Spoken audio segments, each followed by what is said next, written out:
Sa kabuuan, sa aking pananaw, lumalabas na lahat ng ito ang mga sumusunod.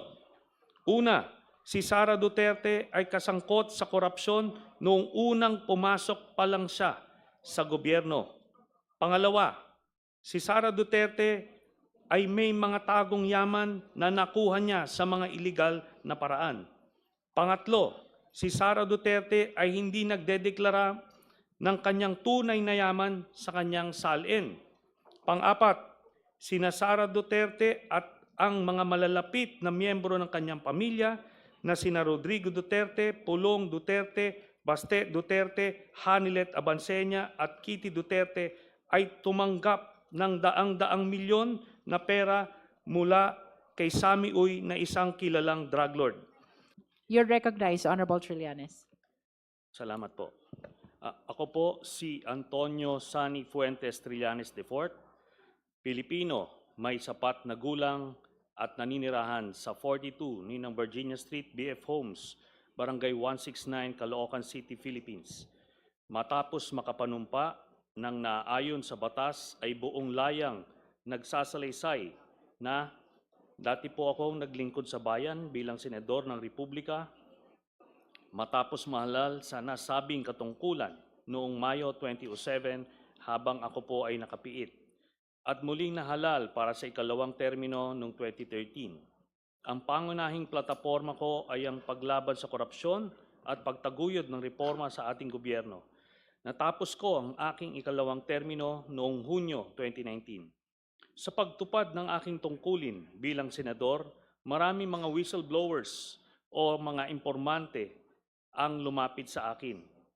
Ang ilan sa kanila ay nagbigay na mahalaga at kritikal na impormasyon tungkol sa iba't ibang isyung may kaugnayan sa pambansang interes na nagamit ko sa aking trabaho bilang mambabatas sa pag-imbestiga at sa pagpatuloy ng aking advokasya para labanan ang korupsyon at maitaguyod ang reforma sa gobyerno. Noong buwan ng Abril 2016, sa panahon ng aking ikalawang termino bilang senador, ang aking opisina ay nakatanggap ng tawag mula sa isang tao na nagsabi na siya ay may hawak ng mahalagang impormasyon hinggil umano sa mga lihim na bank accounts na nagpapakita ng mga natatago at nakaw na yaman ng nooy kandidato sa pagkapangulo na si Mayor Rodrigo Digong Duterte at ng kanyang pamilya na di umano ay hindi din niya diniklara sa kanyang Statements of Assets, Liabilities, and Net Worth or SALN. Matapos ang paunang usapan sa telepono upang makumpirma ang kahalagan ng impormasyong kanyang tinutukoy, sumang-ayon ako makipag-meeting sa nasabing tao. Ang aming meeting ay naganap noong ika-21 ng Abril 2016, bandang alas 8 ng gabi, sa opisina ng Samahang Magdalo sa Quezon City. Nagpakilala ang nasabing tao bilang si Ginoong Joseph de Mesa. Ayon sa kanya, dati siyang masugid na taga-suporta ni noong Mayor Rodrigo Duterte. Sinabi ni Ginoong de Mesa na nagpasya siyang bawiin ang kanyang suporta para kay Mayor Duterte nang makakita siya ng mga dokumentong nagpapakita na si Rodrigo Duterte kasama ang kanyang anak na si Sara Duterte ay nagmamay-ari ng mga bank accounts kung saan bilyong-bilyong piso ang naideposito o dumaloy sa loob ng ilang taon. Sinabi ni Ginoong de Mesa na nakuha niya ang mga dokumentong ito mula sa isang malapit na kamag-anak niya na nagtatrabaho sa isang ahensyang may kinalaman sa investigasyon ng mga nakaw na yaman ng mga opisyal ng gobyerno. Sa aming pagpupulong, binigyan ako ni Ginoong de Mesa ng mga kopya ng mga dokumento na nagpapakita ng mga bank accounts sa pangalan ni Rodrigo Duterte at Sara Duterte sa Bank of the Philippine Islands, BPI, Julia Vargas Branch, sa Pasig at sa EDSA Green Hills Branch, at sa Banco de Oro, Unibank, sa Lungsod Mandaluyong at sa iba pang mga bangko. Sa mga sumunod na araw, sinuri at pinag-aralan ko kasama ang aking mga abogado at staff ang mga impormasyong ibinigay ni Ginoong de Mesa at inihambing ito sa mga idiniklara sa kanilang salin ni na Rodrigo Duterte at Sara Duterte para sa mga kaukulang panahon. Nang makumpirma ko na totoo ang hawak kong mga dokumento, nagpasya akong isapubliko ang nasabing impormasyon dahil naniniwala akong mahalagang malaman ng ating mga kababayan ang pagpapanggap na ginagawa ng pamilya Duterte na ang kanilang pamilya raw ay mahirap at namumuhay ng simple, gayong sa katotohanan si Rodrigo Duterte at ang kanyang pamilya ay may mga joint bank accounts na may bilyon-bilyon na dumaloy na pera. Humingi ako ng tulong sa mga accountants at finance specialists upang alamin at makwenta kung gaano karaming pera ang aktual na naideposito o dumaloy sa mga nasabing joint bank accounts ng mag-amang sina Rodrigo Duterte at Sara Duterte base sa mga dokumentong ibinigay sa akin. Sa aming pagsusuma, lumalabas na may kabuuang halaga na 2,407,272,103.75 pesos ang pumasok at dumaloy sa mga nasabing bank accounts mula noong 2003 hanggang 2016. Ang isang kopya ng summary ng mga deposito o mga inter-account transfers na idineposito at dumaloy sa mga nasabing accounts ni Rodrigo Duterte at Sara Duterte ay kalakip dito bilang Annex A. Bukod sa mga dokumentong may kaugnayan sa mga accounts ni Rodrigo Duterte, binigyan din ako ni Ginoong de Mesa ng mga dokumentong nagpapakita ng mga bank accounts at bank transactions ng mga anak, manugang at common law wife ni Duterte na sina Sara Duterte, Paulo Pulong Duterte, Sebastian Baste Duterte, Maneses Manscarpio, Shelito Hanilet Abansenya, kasama ang kanyang anak na si Veronica Kitty Duterte. Batay sa mga nabanggit na records, nalikom ko ang mahalagang impormasyon ng kabuuang mga transaksyon pumasok sa mga bank accounts ni Sara Duterte lamang, kabilang ang joint account kasama ang asawang si Manscarpio at mga joint accounts kasama ang miyembro ng kanyang pamilya ay nagkakahalaga ng 111,634,144.05 as of April 2016. Ang kopya ng summary ng mga pera o transaksyong pumasok at dumaloy sa mga bank accounts ni Sara Duterte ay kalakip dito at ginawang bahagi ng salaysay na ito bilang Annex B. Noong 2016, inamin mismo ni Rodrigo Duterte na una, na totoo na mayroon siyang bank account sa BPI Julia Vargas Branch sa Pasig at pangalawa na nabigo siyang ideklara ang nilalaman ng nasabing bank account sa kanyang salin.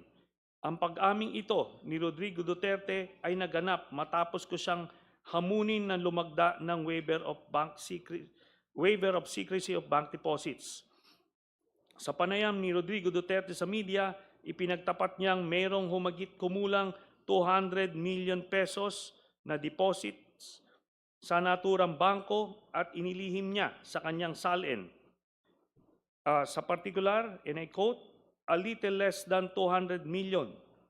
Hindi naman ganong kalaki kasi walang account na 200 million, a little less than 200 million, wala na, ginastos ko na, nag-happy-happy ako.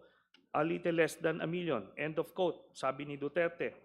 Ang kopya ng video ng naturang panayam ni Rodrigo Duterte sa media na siyang inilathala ng Rappler sa kanilang official YouTube account noong ika-29 ng Abril 2016 ay na-download ko at nakasave sa USB at ginawang bahagi ng salasay na ito bilang Annex C. Noong ika-5 ng Mayo 2016, nagsampa ako ng isang complaint affidavit laban kay Rodrigo Duterte sa Office of the Ombudsman batay sa mga nabanggit na ultimate and evidentiary facts. Ang kopya ng complaint affidavit na may petsang Mayo 5, 2016 ay kalakip dito at ginawang bahagi ng salaysay na ito bilang Annex D. Noong 2017, sa panahong panunungkulan ni Rodrigo Duterte, matapos suriin ang aking reklamo, iniulat ni overall Deputy Ombudsman Melchor Arthur Carandang na merong sapat na batayan upang ituloy ang investigasyon hinggil sa malalaking bank deposits ni Rodrigo Duterte at ang kanyang mga anak at common law wife na si Hanilet Abinsenia, kabilang na rin si Sara Duterte. Ang printed na kopya ng artikulong tungkol sa nabanggit na pag-ulat ni overall Deputy Ombudsman Melchor Arthur Carandang na may sapat na batayan upang ituloy ang investigasyon na siyang inilathala ng GMA News Online noong ika-27 ng September 2017 na may caption na Ombudsman starts probe on Duterte's wealth after finding basis in Trillanes complaint, ay kalakip dito at ginawang bahagi ng salaysay na ito bilang Annex E. Bukod pa rito, sa isang public statement sa media, kinumpirma ni overall Deputy Ombudsman Carandang na magkapareho o similar ang nilalaman ng mga listahan ng bank transactions ng pamilya ni Rodrigo Duterte na isinama ko sa aking complaint at mga records at bank accounts ng pamilya Duterte na na-turn over sa kanya ng Anti-Money Laundering Council sa kanyang pag-iimbestiga. Ito ay nireport ng GMA News Online sa isang artikulo na lumabas noong ika-28 ng September 2017 na may caption na Duterte Wealth Documents from AMLAC similar to what Trillanes has, Ombudsman. Ang printed na kopya ng nabanggit na artikulo ay kalakip dito at ginawang bahagi ng salaysay na ito bilang Annex F. Dahil dito, si overall Deputy Ombudsman Carandang ay agad na suspinde at kalaunan ay pinatanggal sa tungkulin sa utos ni Rodrigo Duterte. Kaya natigil ang kanyang pag-imbestiga sa mga bank accounts at tagong yaman ng pamilyang Duterte. Ito ay inireport ng Philippine Daily Inquirer sa kanyang artikulong lumabas noong ika-1 ng Agosto 2018 na may caption, Malacanang Fires Deputy Ombudsman Carandang. Ang kopya ng naturang report ay kalakip dito at ginawang bahagi ng salaysay bilang Annex G. Ang mga kopya ng mga summary ng mga transaksyon ng bangko ni Sara Duterte, Rodrigo Duterte, Pulong Duterte, Baste Duterte at ang common law wife ni Rodrigo Duterte na si Hanilet Abinsenia kasama ang kanilang anak na si Kitty Duterte ay kalakip dito at ginawang bahagi ng salaysay na ito bilang Annex H, H1, H2, H3 at H4. Batay sa mga nabanggit na records, nalikom ko ang mga sumusunod na mahalagang impormasyon na nagpapakita na si Sara Duterte at ang mga miyembro ng kanyang pamilya, kabilang na ang kanyang ama na si Rodrigo Duterte, ang common law wife ni Rodrigo Duterte na si Hanilet Abinsenia, kasama pa ang kanilang anak na si Kitty Duterte, ang mga kapatid niya na si Pulong Duterte at Baste Duterte ay tumanggap ng pera o nag-encash ng daang-daang milyong halaga na mga cashier's checks o personal checks mula sa isang kilalang drug lord na si Sammy Uy, nakilala rin bilang Samuel Uy, gaya ng mga sumusunod. On March 17, 2011, nakatanggap si Sara Duterte ng 7,440,846.07 pesos mula sa drug lord na si Sammy Uy. Noong 25 October 2011, nakatanggap muli si Sara Duterte ng kaparehas na amount na 7,440,846.07 mula sa drug lord na si Sammy Uy. And after 6 months, nakatanggap muli si Sara Duterte, April 24, 2012, nakatanggap si Sara Duterte ng parehas na amount, 7,440,846.07. Ang total na tanggap ni Sara Duterte sa mula Excuse kay me. drug lord na Sammy Uy ay 22 Excuse me, million. Senator Trillanes. Yes. Sandali lang po. Meron lang pong...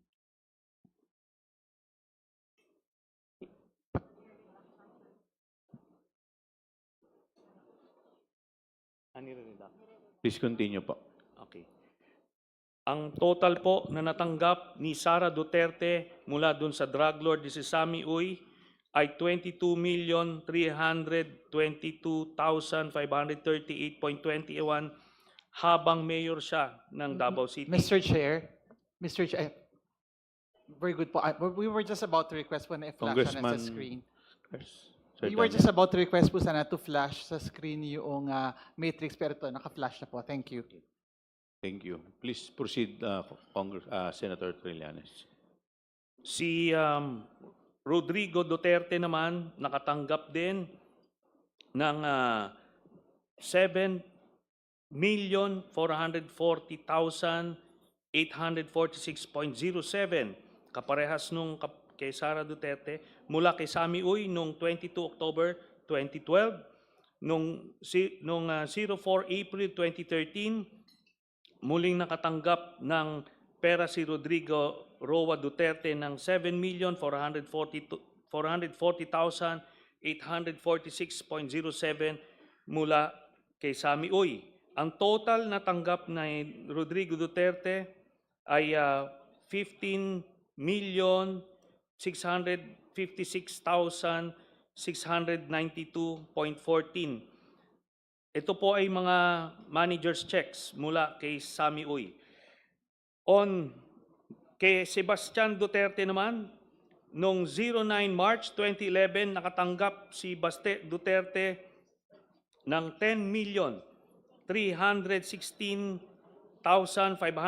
10,316,591.18 pesos mula kay Sammy Uy. Again, noong 25 October 2011, nakatanggap si Baste Duterte mula kay Sammy Uy ng 10,316,592.68. Noong 23 April 2012, nakatanggap si Baste Duterte mula kay Sammy Uy ng parehas na amount, 10,316,592.68 pesos.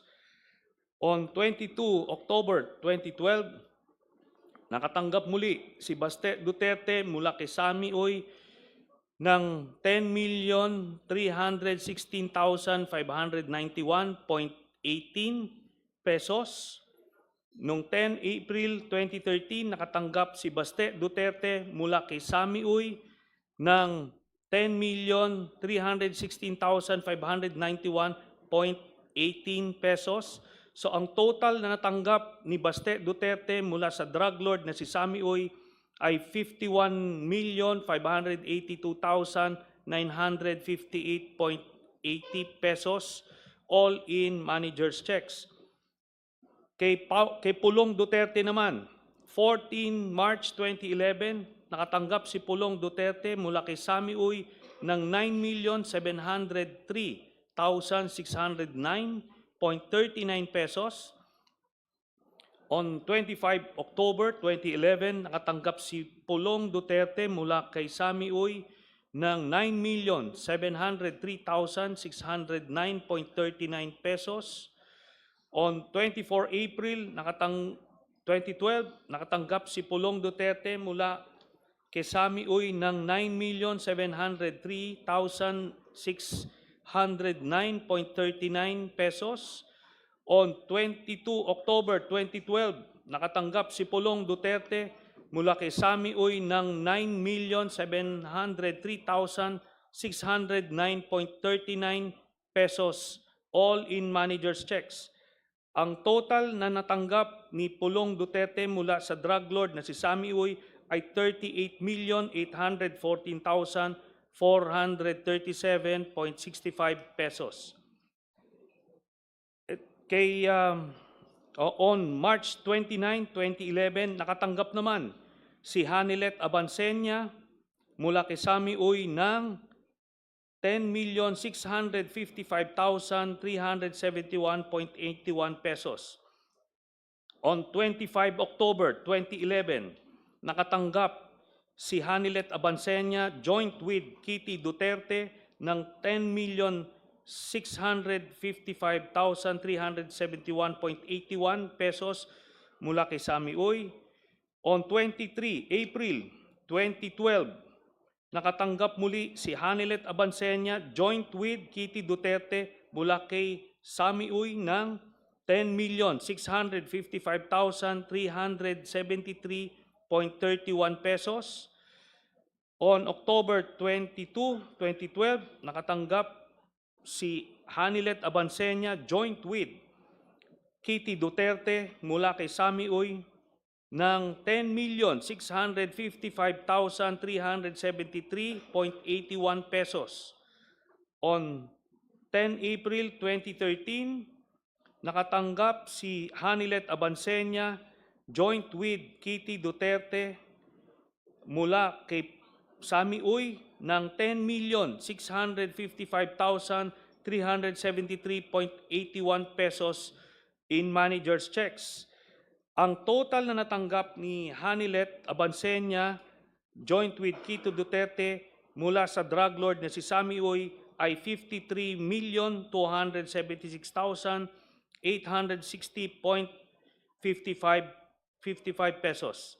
Ang grand total na nakuha ng Duterte family mula sa isang drug lord na si Sami Uy ay 181,653,487.36. Ang kopya ng summary ng mga transaksyon sa bangko na nagpapakita ng mga payout ng kilalang drug lord na si Sami Uy, kina Sara Duterte at sa mga malalapit na miyembro ng kanyang pamilya ay kalakip dito at ginawang bahagi ng salaysay na ito bilang Annex I. Si Sami Uy ay isang kilalang political contributor ni Rodrigo Duterte at kilalang kasama o kasosyo ni Michael Yang, ang dating economic advisor ni Rodrigo Duterte na siya namang iniuugnay sa mga kontrobersyang Farmally at Pogo, gayon din sa bilyong-bilyong halaga ng mga iligal na droga na nakumpiska sa isang bodega sa Pogo Compound sa Porac, Pampanga. Ang kopya ng artikulo na sinaliksik at sinulat ni Carol Ilagan at Malu Mangahas ng Philippine Center for Investigative Journalism na may pamagat na 334 million from only 13 donors funded Duterte presidency ay nailathala noong ika-5 ng Disyembre 2016, kung saan naisiwalat na si Sami Uy ay kasama sa eksklusibong grupo ng political contributors ni Rodrigo Duterte ay kalakip dito at ginawang bahagi ng salaysay na ito bilang Annex J. Bukod dito, ang mga larawan ni Sami Uy kasama si Rodrigo Duterte at o Sara Duterte ay kalakip dito at ginawang bahagi ng salaysay na ito bilang Annexes K Series. Sina Michael Yang at Sami Uy ay parehang hayagang pinangalanan ni SPO4 Arturo Las Cañas na sangkot sa operasyon ng mga laboratorio ng Shabu sa lungsod ng Davao. Ang isang kopya ng video ng panayan ni SPO4 Arturo Las Cañas sa journalist na si Christian Esguerra sa programa sa YouTube ng huli na Facts First, kung saan isinalaysay ni Las Cañas ang pagkakasangkot ni Sami Uy sa Davao Death Squad at sa operasyon ng mga laboratorio ng Shabu sa Davao City na siyang na-download at nakasave sa USB ay kalakip dito at ginawang bahagi ng salaysay na ito bilang Annex L. Dagdag pa rito, ang kopya ng video ng press conference ni SPO4 Las Cañas gamit ang Zoom na may petsang ika-31 ng Enero 2024 kasama si Aris Ilagan ng Pilipinas Today, kung saan inilarawan ni Ginoong Las Cañas ang laboratorio ng Shabu na matatagpuan sa Dumoy, Davao City na may pagmamayari at pinamamahalaan ni Sami Uy, Michael Yang at Rodrigo Duterte at na-download at nakasave sa USB ay kalakip dito at ginawang bahagi ng salaysay na ito bilang Annex M.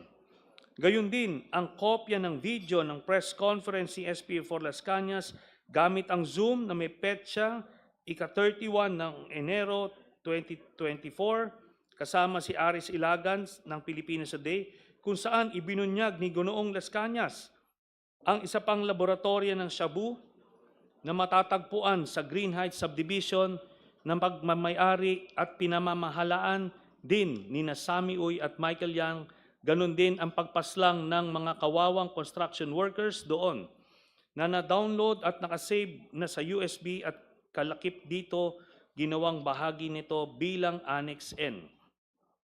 Si Ginoong Las Cañas ay kusang loob na umaming isa siya sa mga pinuno ng Davao Death Squad at tinanggap bilang testigo ng International Criminal Court sa kasong may kinalaman sa extrajudicial killings laban kay Rodrigo Duterte. Kailanman ay hindi itinanggi ni Duterte ang mga paratang ni Ginoong Las Cañas na makailang beses na lumabas sa publiko. Sa kanyang 186 pahinang affidavit, ididetalye ni Ginoong Las Cañas ang papel ni Sami Uy sa Davao Death Squad at sa operasyon ng mga laboratorio ng Cebu sa lungsod ng Davao gaya ng mga sumusunod. Pahina 77.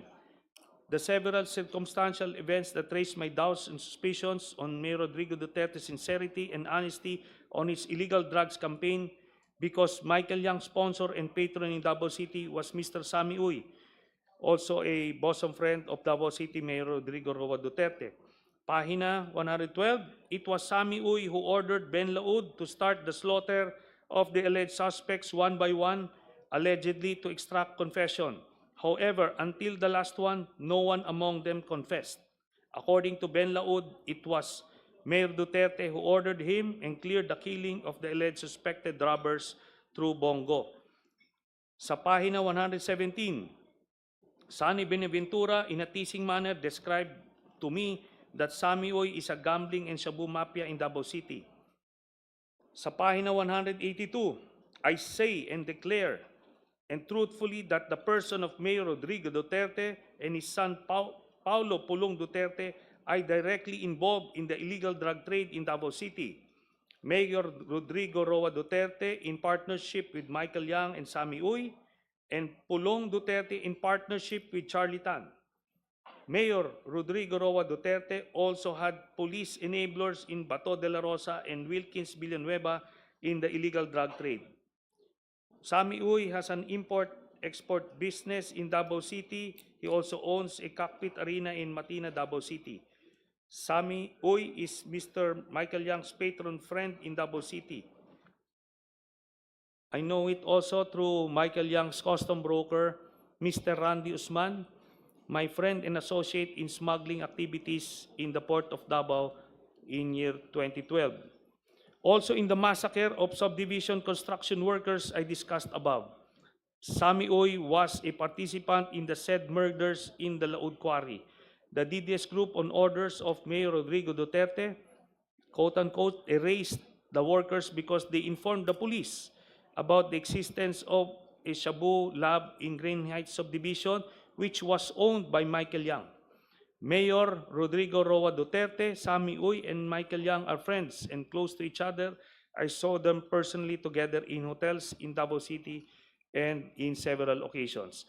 Ang kopya ng 186 pahinang affidavit ni dating SPO4 Arturo Las Cañas, kabilang ang 3 pahina ng mga annex na nakalakip doon, ang video ni SPO4 Las Cañas habang isinasalaysay ang nilalaman ng kanyang affidavit at ang video ni Las Cañas habang nilalagdaan ang kanyang affidavit at pinapatunayan ang katotohanan nito na siyang mga kopyang isinumite rin sa ICC bilang ebidensyang testimonyal para sa prosecution ay kalakip nito at ginawang bahagi ng salaysay na ito bilang Annexes O, O-1 at O-2. Ang mga transaksyong pinansyal ni Sara Duterte at mga malapit na miyembro ng kanyang pamilya na naugnay kay Sami Uy at mga tinukoy na mga personalidad na sangkot sa droga ay lubhang nakakabahala. Hindi lamang ito ay malinaw na paglabag sa konstitusyon at sa iba't ibang batas ng bansa, kundi malinaw din na naglalagay sa malalim na pagdududa sa kanyang personal na integridad at kakayahan o moral capacity upang patuloy na magsilbi bilang pangalawang Pangulo ng Republika. Kaya naniniwala ako na dapat lamang panagutin siya at litisin sa pamamagitan ng impeachment. Bahagi ng nabanggit na yaman ni Sara Duterte ay maliwanag na makikita na galing sa payouts ng kilalang drug lord na si Sammy Uy na pumapasok sa kanyang bank accounts at inilihim niya sa kanyang salin mulang 2007 hanggang 2013 at sa taong 2016. Ang pagkabigo ni Sara Duterte na ideklara ang kanyang kabuang yaman ay sinaliksik at inireport nila Florin Simon at malumangahas ng Philippine Center for Investigative Journalism, PCIJ, sa kanilang ulat na may pamagat Duterte, Sara, Paulo, Mark Big Spikes in Wealth, Cash while in public office, na nailathala noong ika-4 ng Abril 2019 na siyang kalakip dito at ginawang bahagi ng salaysay na ito bilang Annex P. Alinsunod sa mga nabanggit na mahalagang impormasyon, isa ako sa mga nagreklamo at nagsampa ng isang verified complaint laban kay Sara Duterte sa Office of the Ombudsman noong ika-21 ng Enero 2026 dahil sa kanyang malinaw na pagkakasangkot sa money laundering at pagkakaroon ng ill-gotten wealth, hindi maipaliwanag at natatagong yaman o suhol na nagkakahalaga ng daang-daang milyong piso na maliwanag na hayagang paglabag sa saligang batas at sa mga umiiral na batas. Ang kopya ng verified complaint na may petsang ika-21 ng Enero 2026 ay kalakip dito at ginawang bahagi ng salaysay na ito bilang Annex Q. Sa kabuuan, sa aking pananaw, lumalabas na lahat ng ito ang mga sumusunod. Una, si Sara Duterte ay kasangkot sa korupsyon noong unang pumasok pa lang siya sa gobyerno. Pangalawa, si Sara Duterte ay may mga tagong yaman na nakuha niya sa mga iligal na paraan. Pangatlo, si Sara Duterte ay hindi nagdedeklara ng kanyang tunay na yaman sa kanyang salin. Pang-apat, sina Sara Duterte at ang mga malalapit na miyembro ng kanyang pamilya na sina Rodrigo Duterte, Pulong Duterte, Baste Duterte, Hanilet Abansenya at Kitty Duterte ay tumanggap ng daang-daang milyon na pera mula kay Sammy Uy na isang kilalang drug lord. Sa aking paniniwala, ang lahat ng ito ay pasok sa impeachable offenses ng betrayal of public trust, graft and corruption, at other high crimes na nakasaad sa ating saligang batas. Ang sinumpaang salaysay na ito ay aking kusang loob na isinagawa ng walang naguudyok o panakot bilang patotoo sa lahat ng nabanggit at nakasulat dito bilang aking personal na testimonya sa impeachment hearing ng House Committee on Justice sa kasong impeachment laban kay Sara Duterte at para sa anumang legal na maaring paggamitan nito. Ito pong sinumpaang salaysay na ito ay sinumpaan ko noong April 21, 2026 sa harap ng Notary Public. Salamat po, Mr. Chairman. Thank you, Senator Trillanes. Comsec, please provide copy of sinumpaang salaysay to all the justice members for reference. Honorable De Lima, Thank you, Madam Chair. May I proceed with my clarificatory questioning? kindly proceed. My clarificatory questioning will focus on certain annexes, Annexes A, B, H, and I, and paragraph 23 of the Sinumpaang Salaysay. Nabanggit niyo po, Senator Trillanes, sa paragraph 9 ng inyong Sinumpaang Salaysay, na sa tulong ng mga accountants at finance specialists, napag-alaman ninyong mayroong kabuuang mahigit 2.4 billion piso. Ang exact amount po ay 2,472,103.75 na pumasok at dumaloy sa mga joint bank accounts ng mag-amang Rodrigo at Sara Duterte. Tama po ba? Opo, tama po, Your Honor. Nabanggit nyo rin po kanina na mayroon kayong kopya ng summary ng mga deposito at o mga inter-account transfers na indineposito sa mga accounts ni na Rodrigo Duterte at Sara Duterte. Tama po ba? Tama po, Your Honor. At ito po ay yung naka-attach as Annex A sa inyong affidavit. Tama po? Tama po, Your Honor. Madam Chair, we may request that Annex A of the Sinumpaang Salaysay be flashed on the screen. Secretariat, kindly flash Annex A of the Sinumpaang Salaysay. Sino pong gumawa ng Annex A? Senator Trillanes. Ito pong Annex A ay in-extract namin doon sa original document na nasa Annex H. Dahil ang binigay po sa amin ay yung bali ganito po, no, aside sa isang soft copy, ang binigay po sa amin ni Ginoong De Mesa ay ganito po na dokumento. So mahaba po siya.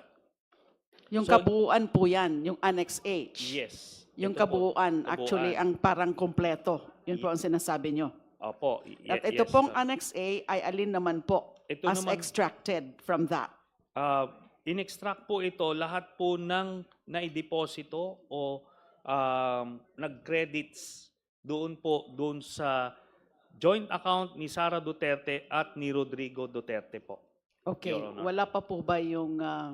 Secretariat, may we know if we have the Annex A already ready to be flashed in the screen? They will be flashing it soon. Diyan po. Habang nandito po, Madam Chair, Yeah. ang Executive Director ng AMLC, I would like to direct some questions to him as well.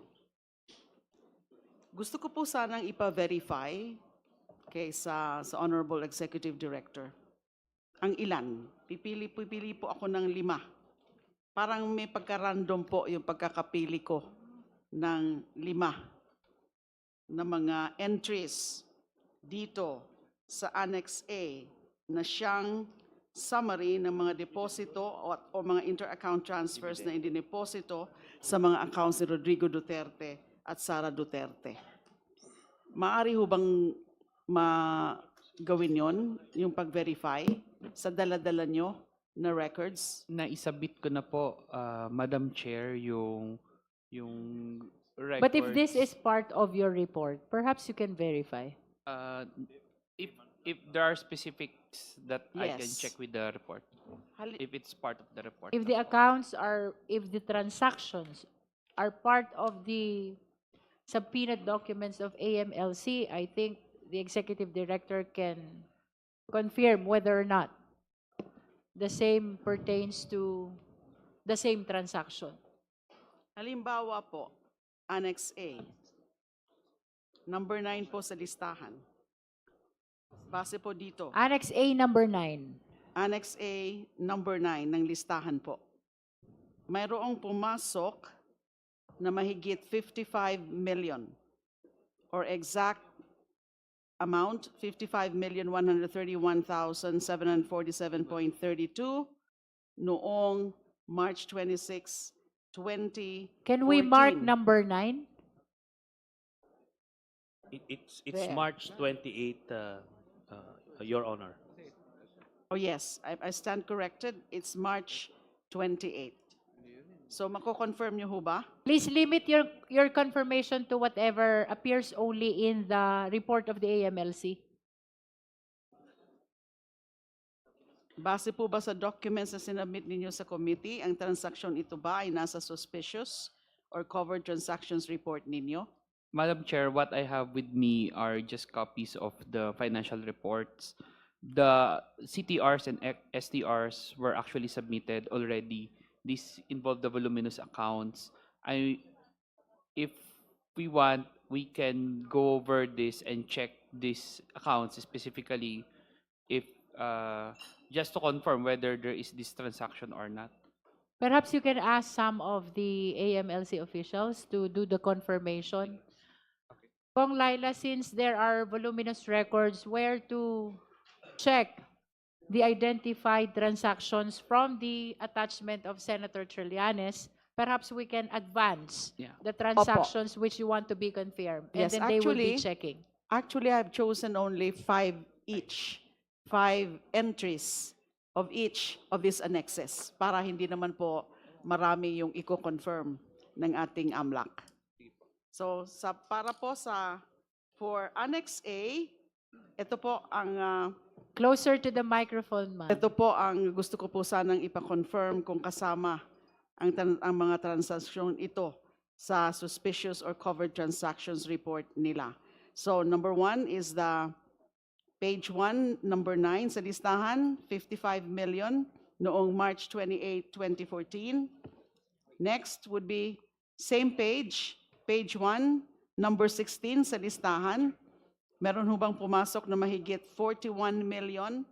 Exact amount, 41,721,035.62 noong October 2, 2013. Next would be sa page 3 ng Annex A, number 44 sa listahan sa halagang mahigit 53 million. Exact is 53,817,613.48 noong February 25, 2010. Next would be page 4. So ito po yung pang-apat. Number 60 sa listahan. Mayroon po bang pumasok na mahigit 52 million? Exact amount is 52,485,191.85 noong April 14, 2009. And then the fifth one. So sabi ko nga po, pumili lang po tayo dito. Pumili lang po ako ng 5. Sa dami po niyan, there are about 71 listed entries in Annex A. So page 4 din po, number 64 sa listahan. Mayroon po bang pumasok na mahigit 49 million? Ang eksakto pong amount, 49,281,009.98 noong 22 May 2007. Yun po sa Annex 1. Madam Hindi. Chair, can we be given a bit of Yes. time? And then we'll revert, we'll just check one by one. The Honorable Dilima can proceed to the next clarificatory question. We'll go back to that after they are able to confirm from their records. Yes, Madam Chair. So let's proceed to Annex B. So this is also confirmation of transactions? Confirmation, but some preliminary question lang po. Isang preliminary question lang po kay Senator Trillanes. You for may this. proceed. So sa Annex B nyo po, balikan po natin na nabanggit nyo rin po sa paragraph 12 ng inyong sinumpaang salaysay na may mahigit 111 million piso o eksakto 111,634,144.05 as of April 2016, nakabuang value ng pumasok na transaksyon sa mga joint bank accounts ng mag-asawang Sara Duterte at Mans Carpio at mga joint accounts kasama ang iba pang miyembro ng pamilya Duterte. Tama po ba? Yes, Your Honor. Nabanggit rin niyo po na mayroon kayong summary ng mga pera o transaksyong pumasok at dumaloy sa joint account ng mag-asawa at joint accounts kasamang iba pang miyembro ng Duterte family. Tama po ba? Yes, Your Honor. At ito ay naka-attach bilang Annex B ng inyong affidavit. Yes, Your Honor.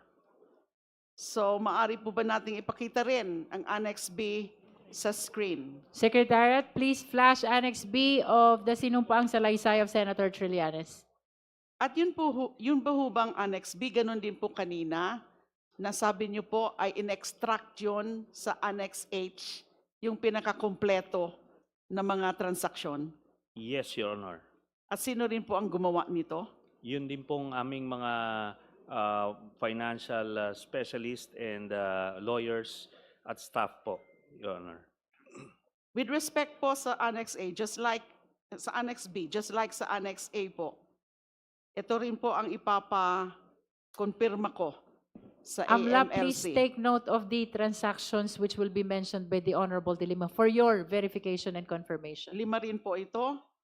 Sa page 1, row 5, mayroong 2.5 million pesos na pumasok sa noong June 11, 2015.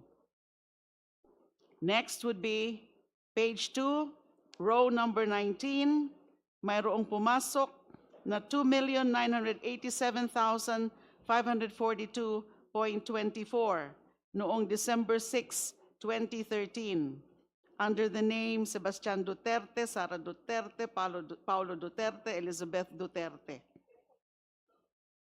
Pang-apat po, ay pangatlo po, sa page 2, rin po, row number 20, meron ho bang pumasok na 2,926,594.60 noong January 31, 2012. Pang-apat po, page 3, row number 31, meron ho bang pumasok 2,001,563.86 noong May 19, 2010. Ganon din po sa mga pangalan nila Sebastian Duterte, Sara Duterte, Paulo Duterte, Elizabeth Duterte. Panglima pong napili ko na numero, na entry po, sa page 3, row number 38, meron ho bang pumasok na mahigit 2 milyong piso or 2 million, or the exact figure is 2,114,168.43 noong May 14, 2008. Yun po yung 5 insofar as Annex B is concerned. I'll proceed to Annex H. Senator Trillanes, Yes, Your nabanggit nyo rin po kanina na sa paragraph 22 ng inyong salaysay na mayroon rin kayong summary ng mga transaksyon, paglabas at pagpasok ng pera sa mga bangko ni Sara Duterte, Rodrigo Duterte, Pulong Duterte, Baste Duterte, at ng common law wife ni Rodrigo Duterte na si Honilet Avancenia kasama ang kanilang anak na si Kitty Duterte. Tama po ba? Yes, Your Honor. At ito ang dokumentong naka-attach bilang Annexes H and Sub-Annexes Inclusive ng inyong salaysay. Yes, Your Honor. At yan po yung sinasabi nating master list or master table. Yes, Your Honor. So maaari rin po ba nating ipakita, Madam Chair, sa screen yung Annex H? It's already in the screen, Honorable De Lima. Salamat po. So sa AMLAC sa AMLAC naman po, ito naman po yung gusto kong ipa-confirm. Again, this is rather randomly actually. yung AMLC, pagkapili ko please po take dito. note of the transactions. Sa page 4, mayroon daw inter-account transfer sa halagang 16,852,832.94 noong December 9, 2014. Next, sa page 5 po, nakalista rin ang inter-account transfer in the amount of 41,721,035.62 noong March 28, 2014 na pumasok sa bank account ni Sara Duterte at ni Rodrigo Duterte. Next would be, nakalista po itong debit memo sa page 9 ng dokumento in the amount of 1 million pesos under the name Sara Duterte. Meron po bang transaksyon na ito sa records ninyo? Next, sa page 10 ng Annex H, mayroong cash deposit na halagang 1,750,617.84 sa pangalan ni Sara Duterte noong March 3, 2011. Next, the fourth one, sa page 11, naman po ng Annex H, mayroong debit memo sa halagang mahigit 2 milyon, 2,1,563.86 sa pangalang Sebastian Duterte, sa account nila Sebastian Duterte, Sara Duterte, Paulo Duterte, Elizabeth Duterte. Meron ho ba transaksyon ito sa inyong mga flag transactions na isinumite sa committee? And last, for Annex H, page 12 naman po. Another example, mayroong credit memo sa halagang 10,374,307.49 sa pangalang Sara Duterte at Rodrigo Roa Duterte. Kasama rin ho ba ito sa mga flag transactions?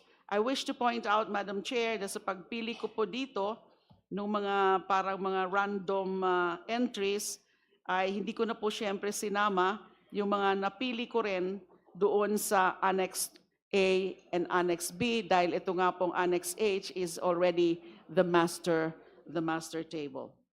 Senator Trillanes, sa paragraph 23 po ng inyong sinumpaang salaysay,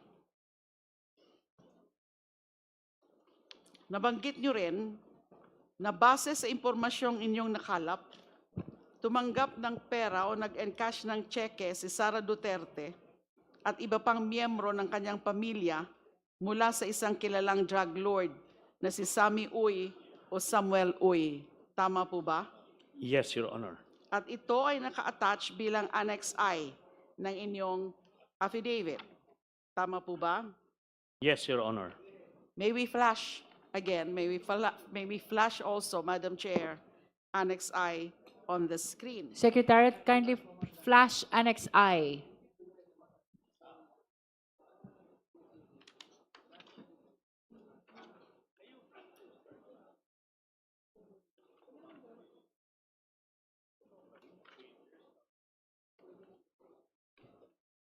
Annex I of the affidavit, please. Secretariat, please flash.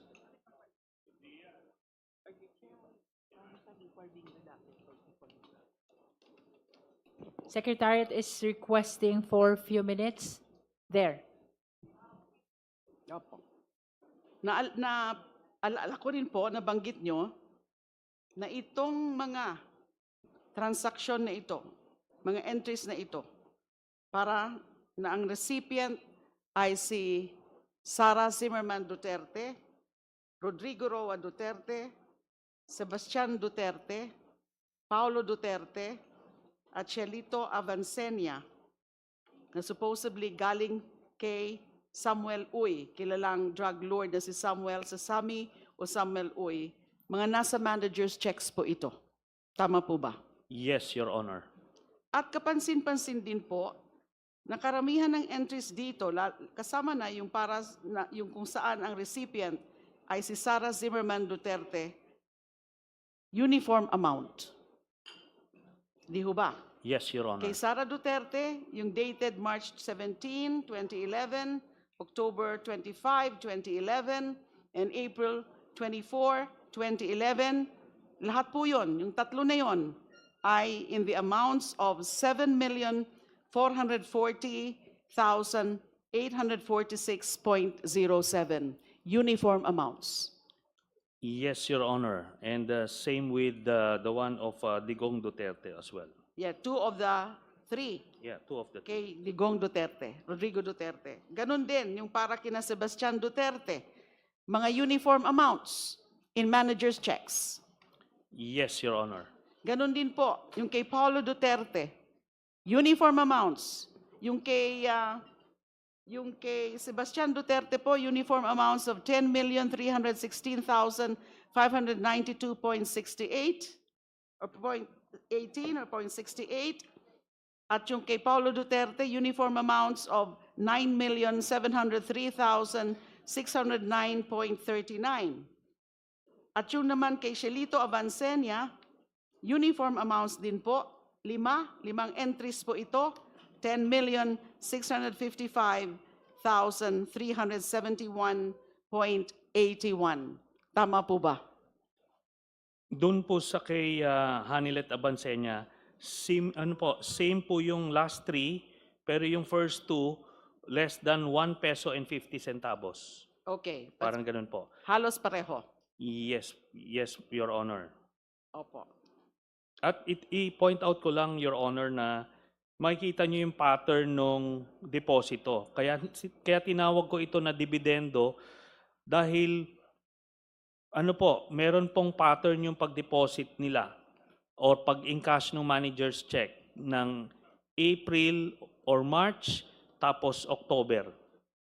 So, ganun palagi po yung pattern niya. Every 6 or 7 months, Ang pagpasok. nagbibigay po ng dividendo through manager's check na ang account owner po dito ay si Sammy Uy. Siya po ang account Siya owner. ang account Siya po ang owner. account owner. Nag-issue siya ng manager's check sa pangalan po nitong mga bawat miyembro ng pamilya Duterte, Your Honor. So lahat manager's checks at ang pangalan ng account si Samuel Uy. Yes, Your Honor. Okay. Sa AMLAC naman po, ang gusto ko lang pong ipa-confirm ay yung tatlo na entries para kay Sara Zimmerman Duterte. AMLA, please take note. Nandyan po, naka-flash po yan sa annex sa Annex I, yung kay Sara Duterte, yung tatlo po na ang mga amounts ay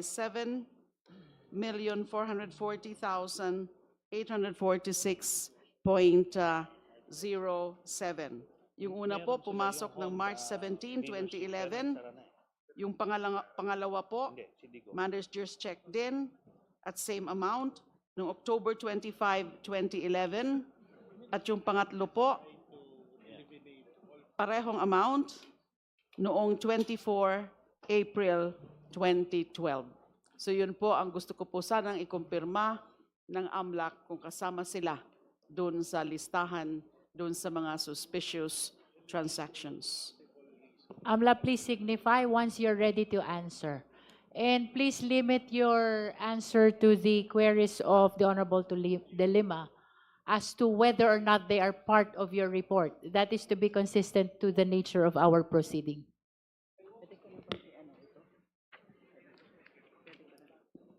Honorable De Lima, Madam Chair, with the indulgence of Honorable De Lima, Yes, Madam Chair.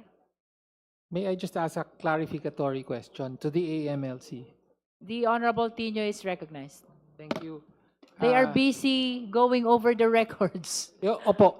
Hindi, kaugnay nga niyan kasi pinapa-confirm po ni Rep. Lima kung yung mga transaction na yan na nasa affidavit ni former Senator Trillanes ay mahahanap dun sa report ng AMLC. Again, pakiklaro lang po, dun sa report nyo on inflows and outflows to, for example, the account of Sara Duterte, yun po, does that include accounts of Sara Duterte jointly with others? Ibig sabihin, pati yung mga hindi lang solong account niya. That is correct, Madam Chair. Okay, so posibleng are you at liberty to disclose as well kung anong mga joint accounts ito o hindi? Uh, Kasama po ba sa report nyo? Madam For Chair, example, binabagit kasi dito, joint account with Rodrigo Duterte. Kasama po ba yon?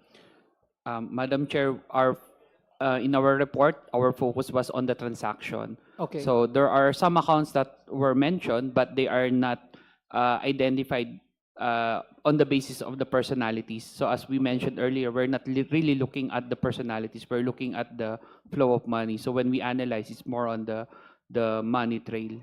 Okay. So in other words, kasama yung mga joint accounts with others. There may There may be